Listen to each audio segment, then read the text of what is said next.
வணக்கம். ஆகாஷ்வாணி புதுச்சேரி செய்தி சுருக்கம் வாசிப்பவர் கிருஷ்ணமூர்த்தி ராமசுப்பிரமணியன். தங்கம், கைபேசிகள், 2 சக்கர மற்றும் 4 சக்கர வாகனங்கள் போன்ற இலவசங்களை பிரதமர் திரு நரேந்திர மோடி அறிவித்ததாக கூறும் வீடியோ பொய்யானது என்று அரசு அறிவித்துள்ளது. அத்தகைய எந்த அறிவிப்பையும் பிரதமர் வெளியிடவில்லை என்று பத்திரிகை தகவல் அலுவலகத்தின் உண்மை சரிபார்க்கும் பிரிவு தெரிவித்துள்ளது. மத்திய வெளியுறவுத்துறை அமைச்சர் டாக்டர் ஜெய்சங்கர் இன்று முதல் வரும் 10ஆம் தேதி வரை பிரான்ஸ் மற்றும் லக்சம்பர்க் ஆகிய நாடுகளுக்கு அரசுமுறை பயணம் மேற்கொள்கிறார். இந்த பயணத்தின் போது பிரான்ஸ் வெளியுறவு அமைச்சர் திரு ஜான் நோயல் பாரெட் மற்றும் பிற அதிகாரிகளுடன் பேச்சுவார்த்தை நடத்தவுள்ளார்.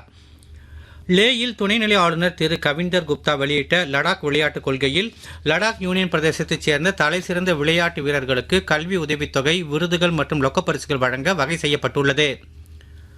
பாரதிய ஜனதா கட்சியின் அனைத்து பிரிவுகளின் நிர்வாகிகள் மாநாடு புதுச்சேரியில் தொடங்கி நடைபெற்று வருகிறது. இதில் சிறப்பு விருந்தினர்களாக மத்திய அமைச்சர் திரு கிஷன் ரெட்டி, தமிழ்நாடு மாநில துணைத் தலைவர் திருமதி குஷ்பு சுந்தர், தமிழ்நாடு அனைத்து பிரிவுகளின் மாநில அமைப்பாளர் திரு கே.டி. ராகவன் ஆகியோர் கலந்து கொண்டனர். சர்வதேச இளையோர் பாய்மர படகு சாம்பியன் போட்டிகள் சென்னையில் இன்று தொடங்குகிறது. வரும் 10ஆம் தேதி வரை சென்னை துறைமுகத்தில் நடைபெறும் இப்போட்டியில் 13 நாடுகளைச் சேர்ந்த 100க்கும் அதிகமானோர் பங்கேற்கின்றனர். விண்ட்சர்ஃபிங், ஸ்கிப் உள்ளிட்ட 5 பிரிவுகளில் இப்போட்டிகள் நடைபெறும். 19 வயதிற்கு உட்பட்டோருக்கான கிரிக்கெட் போட்டியில் நேற்று மாலை பினோனியில் நடைபெற்ற 3 போட்டிகள் கொண்ட தொடரின் முதலாவது இளையோர் ஒருநாள் சர்வதேச கிரிக்கெட் போட்டியில் இந்திய அணி 25 ரன் வித்தியாசத்தில் தென்னாப்பிரிக்க அணியை வென்றது. இத்துடன் இந்த செய்தி சுருக்கம் நிறைவு பெறுகிறது. வணக்கம்.